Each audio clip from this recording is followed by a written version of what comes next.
ഈ CPM-ന് തിരഞ്ഞെടുപ്പിന് ഇത്രയും വലിയ ഒരു അടി കിട്ടി വീണ് കിടക്കുമ്പോൾ നേതാക്കന്മാർ പറഞ്ഞു ഞങ്ങൾ തിരുത്തുമെന്നാണ് എല്ലാവരും പറഞ്ഞുകൊണ്ടിരിക്കുന്നത്. ഈ തിരുത്തെന്ന് പറഞ്ഞാൽ അവരുടെ നിലപാടുകളോ നയങ്ങളോ ഒന്നും അല്ല. ഇപ്പം അങ്ങോട്ടും ഇങ്ങോട്ടും തിരുത്തിക്കൊണ്ടിരിക്കുകയാണ്. ഒരു നേതാവ് എന്ന് പറയുമ്പോൾ മറ്റേ നേതാവ് പറഞ്ഞു അങ്ങനെയല്ല, അയാൾ തിരുത്തിക്കൊണ്ട് അടുത്ത പ്രസ്ഥാനം പുള്ളി നടത്തുന്നുണ്ട്. അപ്പോൾ ഇത് മൊത്തത്തിൽ CPM-ൽ ഒരു വലിയ തോതിലുള്ള ഒരു ഷിഫ്റ്റ് വരാൻ സാധ്യതയുണ്ട് എന്നാണ് നമ്മൾ മനസ്സിലാക്കുന്നത്. കാരണം ഈ പാർട്ടി നശിപ്പിച്ച ഈ പിണറായിയും ഈ എം.വി. ഗോവിന്ദനെയും എടുത്ത് വെളിയിൽ കളഞ്ഞിട്ട് ബാക്കി എല്ലാവരും കൂടെ ചേർന്ന് അത്യാവശ്യം യോഗ്യതയൊക്കെയുള്ള ആളെ മുൻനിർത്തിക്കൊണ്ടുള്ള ഒരു പുതിയ നീക്കം നടക്കുന്നതായി പറയപ്പെടുന്നുണ്ട്. അതിപ്പോ നമ്മൾ പറയുകയാണെങ്കിൽ പിണറായിയും ഗോവിന്ദനും മാത്രമേ ഉള്ളൂ ഒരു സൈഡിൽ.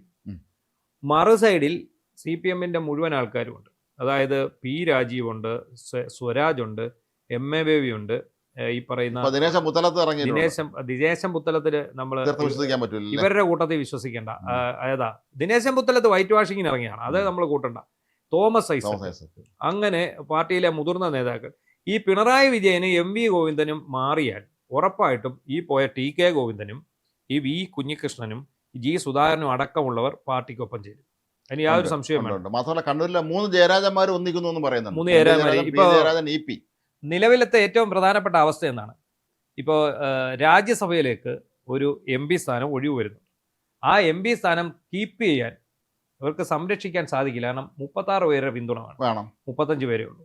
അപ്പോൾ ആ സാഹചര്യത്തിലാണ് ഈ 3 പേര് വെളിയിൽ നിൽക്കുമ്പോൾ അവസാനിക്കും. അതെ, ഈ 3 പേര് വെളിയിൽ നിൽക്കുമ്പോൾ അവരെ ഇങ്ങോട്ട് ക്ഷണിച്ചുകൊണ്ടിരിക്കുന്നത് അതിനു വേണ്ടിയാണ്. നിങ്ങൾ തെറ്റ് തിരുത്തി വന്നാൽ ഞങ്ങൾ എടുത്തോളാം. എന്തിനാ?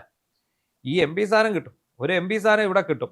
പക്ഷേ ഈ ജയരാജന്മാരെന്ന് പറഞ്ഞാൽ MV Jayarajan, EP Jayarajan, P Jayarajan, ഈ 3 ജയരാജന്മാർക്കും അവരുടേതായിട്ടുള്ള പ്രശ്നങ്ങളുണ്ട്. നേരത്തെ ഈ EP ഒക്കെ ഇദ്ദേഹത്തിന്റെ ആളായിരുന്നു. ആരാ? പിണറായിയുടെ സ്വന്തം ആളായിരുന്നു. അതുപോലെ MV അതായിരുന്നു. P മാത്രമേ ഉള്ളൂ ഉടക്കി. ആദ്യം മുതലേ തന്നെ മാറി വേറെ ലൈനിലാണ്. കാരണം P ആണ് അവിടെ ശരിക്കും പിണറായിയേക്കാൾ സ്വീകാര്യൻ കണ്ണൂരിൽ, ജനകീയനായ പാർട്ടി അണികൾക്കിടയിൽ ജനകീയനും സ്വീകാര്യനായ വ്യക്തി P ജയരാജനാണ്. അപ്പോൾ അതുകൊണ്ട് തന്നെ ഈ P ജയരാജനോടുള്ള P ജയരാജനെ അദ്ദേഹത്തിന്റെ അണികൾ അവിടെ വലിയ ഒരു സംഭവമാക്കി മാറ്റി. അദ്ദേഹത്തിനെ പുകഴ്ത്തുന്ന പാട്ടുകൾ വന്നു, പോസ്റ്ററുകൾ വന്നു, അദ്ദേഹത്തെക്കുറിച്ച് ലഘുലേഖകൾ വന്നു. അത് കണ്ടപ്പോഴാണ് പിണറായി വിജയൻ ഇടപെട്ട് വ്യക്തി ആരാധന CPM-ന്റെ നയമല്ല ഈ പോസ്റ്റർ. ഒടുവിൽ ഇയാൾ തന്നെ അല്ല, ഇയാൾ തന്നെ P ജയരാജൻ തന്നെ അണികളോട് പറയുന്നു, എന്നെക്കുറിച്ച് ആരും പുകഴ്ത്തേണ്ട കാര്യമില്ല, എന്നെ ആരും പുകഴ്ത്തണ്ട, അങ്ങനെ നിങ്ങളെല്ലാം നീക്കം ചെയ്യണമെന്നൊക്കെ പറഞ്ഞാണ് ഇത് റിമൂവ് ചെയ്യുന്നത്. അപ്പോൾ പക്ഷെ ആ റിമൂവ് ചെയ്ത് P ജയരാജനെ ഇവിടെ നിർത്തിയോ, അതങ്ങ് നിന്നെന്ന് മാത്രമല്ല ഇയാളെ പുകഴ്ത്തലങ്ങ് തുടങ്ങി. എല്ലാവരും മത്സര കവിതകളാണ്. പണ്ട് മന്നവേന്ദ്ര വിളങ്ങുന്നു, ചന്ദ്രനെ പോലെ നിൻമുഖം എന്നൊക്കെ പറഞ്ഞതുപോലെ കവികൾ ഇറങ്ങിയിരിക്കുകയാണ്. പിണറായി ഇന്നീ നാഥൻ ഭൂമിക്ക് നാഥനായെന്ന് പറഞ്ഞ അല്ലെ, ഇന്നീ പാർട്ടി ലോകമെങ്ങും ശോഭിച്ചിടാൻ കാരണഭൂതൻ പിണറായി വിജയൻ സഖാവ് തന്നെ. അതൊന്ന്. പിന്നെ തീയിൽ കുരുത്തൊരു കുതിരയെ എന്നൊക്കെ പറഞ്ഞിട്ട് വേറൊരു റാപ്പും മ്യൂസിക് ഉണ്ടായിരുന്നു. വലിയ അത് ഭയങ്കര മാസം എന്ന് പറഞ്ഞാൽ അടപടലം അടിപൊളി പാട്ടും ഒക്കെ വെച്ചിട്ടുണ്ട്. അങ്ങനെ കുറെ എണ്ണം. പിന്നെ ഇതിനിടയ്ക്ക് ആരോ പാവപ്പെട്ട MM മണിയെ ഒന്ന് പുകഴ്ത്താന്നു. അത് പക്ഷേ വലിയ ദുരന്തത്തിൽ കലാശിക്കുകയും ചെയ്തു. അദ്ദേഹം മന്ത്രി ആയിരിക്കുന്ന സമയത്താണ് പുകഴ്ത്തു വന്നത്. അദ്ദേഹത്തിന്റെ നാട്ടിൽ തന്നെ അദ്ദേഹം വന്നിരിക്കുമ്പോഴത്തേക്ക് കുടുംബശ്രീയിലെ ചേച്ചിമാരെല്ലാം കൂടെ കൂടി അദ്ദേഹത്തെ പുകഴ്ത്തിക്കൊണ്ട് ഒരു പാട്ടങ്ങ് പാടി. അതൊരു പാരഡി ഗാനമായിരുന്നു. വ്യത്യസ്തനാമൊരു മന്ത്രിയാം മണിയാശാനെ എന്ന് പറഞ്ഞുകൊണ്ട് തുടങ്ങി. പക്ഷേ ഇവർ തുടങ്ങി അങ്ങോട്ട് പോയി. പല്ലവി കഴിഞ്ഞു, അനുപല്ലവി കഴിഞ്ഞു, ചരണം വന്നപ്പോഴത്തേക്ക് പിടിവിട്ടുപോയി ഒറിജിനൽ പാട്ടിലേക്ക്. വ്യത്യസ്തനാമൊരു ബാർബറാം ബാലനെ എന്ന് പറഞ്ഞിട്ട് അങ്ങോട്ട് പാടാൻ തുടങ്ങി. മണിയാശാൻ അടക്കം തലയറഞ്ഞ് ചിരിച്ച് തലയും കുത്തി താഴെ പോയി. കാരണം അത്ര ഗംഭീരമായിട്ടുള്ള. പണ്ട് രാജസദസ്സുകളിൽ കവികളുണ്ടല്ലോ, കവികളുടെ ദിവസം അവരെ കവിത എഴുതിക്കൊണ്ട് രാജാവിനെ കുറിച്ച് പോഴ്ത്തി കവിത എഴുതാതെ അതേ അവസ്ഥ തന്നെയാണ്. അപ്പൊ മാത്രമല്ല ഈ നമ്മുടെ പിണറായി രാജാവിന് അത് വലിയ ഇഷ്ടമാണ്, അത് ആസ്വദിക്കുന്നുണ്ടായിരുന്നു. അതെ, അദ്ദേഹം ഇത് ആസ്വദിക്കുന്നു. അദ്ദേഹത്തിനാവാം, പോരട്ടെ. കൊടുക്കണം എന്നൊക്കെ പറയുന്നത് പോലെ ഏതെങ്കിലും ഒരു അക്കാദമിയിൽ ഒരു അംഗത്വം അങ്ങ് കൊടുക്കും. ഈ അത്ഭുതദ്വീപ് സിനിമയ്ക്ക് അതുപോലെ മഹാരാജാവിനെ വാഴ്ത്തി ഒരു പാട്ടുണ്ട്. പക്ഷെ അത് അയാൾക്കെതിരെയാണ് ഈ പാട്ട്. പക്ഷെ അത് അയാൾക്ക് മനസ്സിലാകുന്നില്ല. അപ്പം അതുപോലെ സ്തുതി പാഠകരും സ്തുതി ഗീതങ്ങളും ഒക്കെ കേട്ട് പരിലസിച്ചിരുന്ന ആൾക്കാരാണ്. ഇപ്പൊ ഉള്ള പ്രശ്നം എന്താണ്?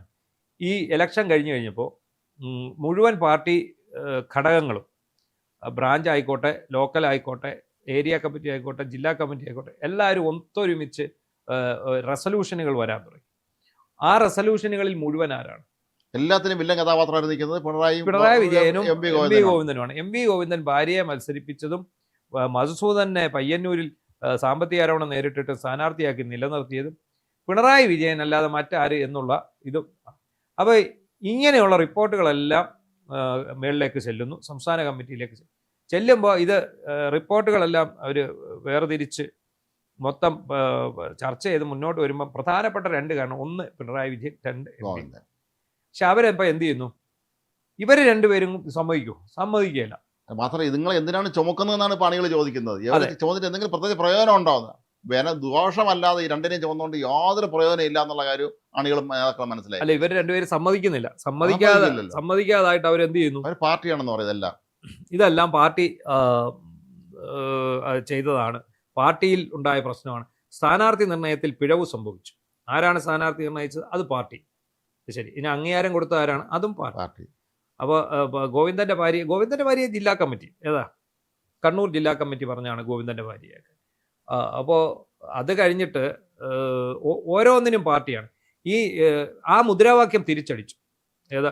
LDF അല്ലാതെ മറ്റാരും, പിണറായി വിജയൻ്റെ തലയോട് കൂടിയ മുദ്രാവാക്യം. ആരാണ് കാരണം? അത് പാർട്ടി തന്നെ. ആര് പറഞ്ഞു? പാർട്ടി എന്തിനാ തീരുമാനിച്ചത് ഇങ്ങനെ വെക്കാമെന്ന്? അതുകൊണ്ടല്ലേ ഇത് സംഭവിച്ചത്. അപ്പോൾ പിണറായി വിജയൻ്റെ കുഴപ്പമാണോ? ഇല്ല, സഖാവ് അറിഞ്ഞിട്ടേ ഇല്ല, സഖാവിനെ വെച്ച് നമ്മളങ്ങ് കൊടുത്തതാണ്.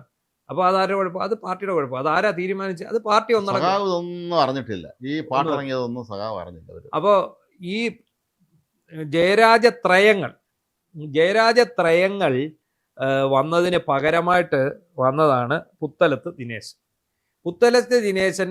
പിണറായി വിജയനെയോ അല്ലെ പാർട്ടിയെയോ അല്ല തള്ളിപ്പറഞ്ഞിരിക്കും. അയാൾ നന്നായിട്ട് പിണറായിയെ എം വി ഗോവിന്ദനെയും വെള്ളയടിക്കാനാണ് വന്നിരിക്കുന്നത്. ആ വിവരം ഇതുവരെ നമ്മുടെ മാധ്യമങ്ങൾക്കോ പാർട്ടി അണികൾക്കോ മനസ്സിലായിട്ടില്ല. പുത്തലത്ത് ദിനേശൻ്റെ വെള്ളയടി മാത്രമാണ് അവിടെ നടന്നിരിക്കുന്നത്. കുമ്മായം വാരി പൂശി ഇവരെ രണ്ടുപേരും വെളുപ്പിക്കുന്നു. അപ്പോൾ അയാൾ ഇട്ട മുഴുവൻ പോയിന്റ്സും നമുക്കറിയാം, എല്ലാം പാർട്ടിയുടെ താഴ്ത്തട്ട് മുതൽ അങ്ങനെ ജില്ലാ കമ്മിറ്റി വരെ സംസ്ഥാന കമ്മിറ്റി വരെ എത്തിയ കാര്യങ്ങൾ തന്നെയാണ് അയാൾ പറഞ്ഞിട്ടുള്ളത്. എത്രയേ ഉള്ളൂ.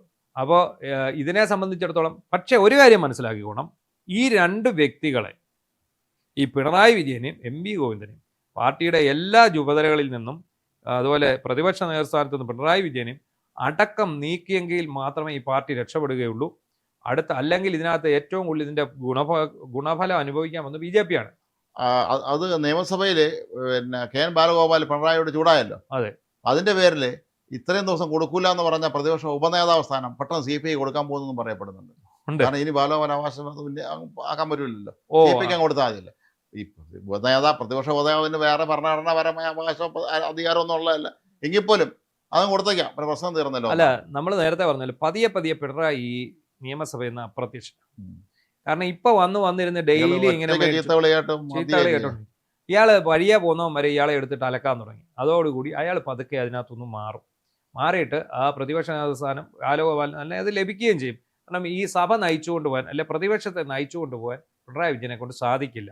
ഒന്നാമത്തെ കാര്യം, അദ്ദേഹത്തിന് കാര്യങ്ങൾ അറിയില്ല. ഒന്ന് പ്രായാധിക്യം, കാര്യങ്ങൾ അറിയില്ല. മുഖ്യമന്ത്രി ആയിരിക്കുമ്പോൾ പോലും അദ്ദേഹത്തിന് കാര്യങ്ങളെക്കുറിച്ച് യാതൊരു അറിവും ഉണ്ടായിട്ടില്ല. ഇപ്പൊ ഇതിനകത്ത് ഇവർ രണ്ടുപേരും സ്വമേധയാ മാറി പാർട്ടിയിൽ വിശ്രമ ജീവിതത്തിലേക്ക് അങ്ങ് പോവുകയാണ്, ഈ പാർട്ടി രക്ഷപ്പെടും. അല്ലാത്ത പക്ഷം ഈ രണ്ടെണ്ണം കൂടി ഈ പാർട്ടി ഇവിടെ ഛിന്ന ഭിന്നമാക്കിയതിന് ശേഷമേ പോവുകയുള്ളൂ. അത് വായ തുറന്ന് പറയാനും ആ തീരുമാനം നടപ്പിലാക്കാനും ഈ സംസ്ഥാന സെക്രട്ടേറിയറ്റ് അംഗങ്ങൾക്കുള്ള അവരതിന്റെ ആർജവം. പിണറായി വിജയനേക്കാളൊക്കെ എത്രയോ ശക്തനായ BT രണദിവയൊക്കെ പോലുള്ളവരെ പോലും പണ്ട് നിലക്കേർത്തിയ പാർട്ടിയാണത്. ആ പാർട്ടിയിൽ ഈ പിണറായി വിജയനെയും എം പി ഗോവിന്ദനെയും നിലക്കേർത്താൻ ആർക്കും സാധിക്കുന്നില്ല എന്ന് പറഞ്ഞാൽ സത്യം അപമാനകരമായ കാര്യമാണ്. എന്തിനേറെ ഈ പിണറായിയുടെ വീട്ടിൽ അന്ന് ഈട് റെയ്ഡ് നടന്നതുമായി ബന്ധപ്പെട്ട പ്രശ്നങ്ങളിൽ പാർട്ടി അതിൻ്റെ ജനറൽ സെക്രട്ടറി MA ബേബി ഡൽഹിയിൽ ചെന്ന് മാർച്ച് നടത്തിയില്ല. മാർച്ച് നടന്ന 4-3 ആളെ ഉണ്ടായിരുന്നുള്ളൂ. എങ്കിൽ പോലും നമ്മുടെ ജയിക്കാണ് കൂടെ ഉണ്ടായിരുന്നത്. അല്ല, ചെയ്തില്ലെങ്കിൽ ബേബിക്ക് ഇരിക്കപ്പുറത്തിയല്ല, ബേബി എങ്ങനെയാണല്ലോ ആക്കിയത്. അതൊക്കെയാണ്. എന്താണെങ്കിലും ശരി, വലിയ ഉൾപാർട്ടി ഭിന്നതയാണ് CPM-നകത്ത് നടമാടിക്കൊണ്ടിരിക്കുന്നത്. അത് വരും ദിവസങ്ങളിൽ ഗ്രൂപ്പ് പോര് വെളിയിലേക്ക് തന്നെ വരാനുള്ള സാധ്യതയുണ്ട്. അടുത്ത സംസ്ഥാന കമ്മിറ്റി, വിശാല സംസ്ഥാന കമ്മിറ്റി യോഗം കൂടുമ്പോൾ ഇത് അവിടെ ചർച്ചയാവുക തന്നെ ചെയ്യും.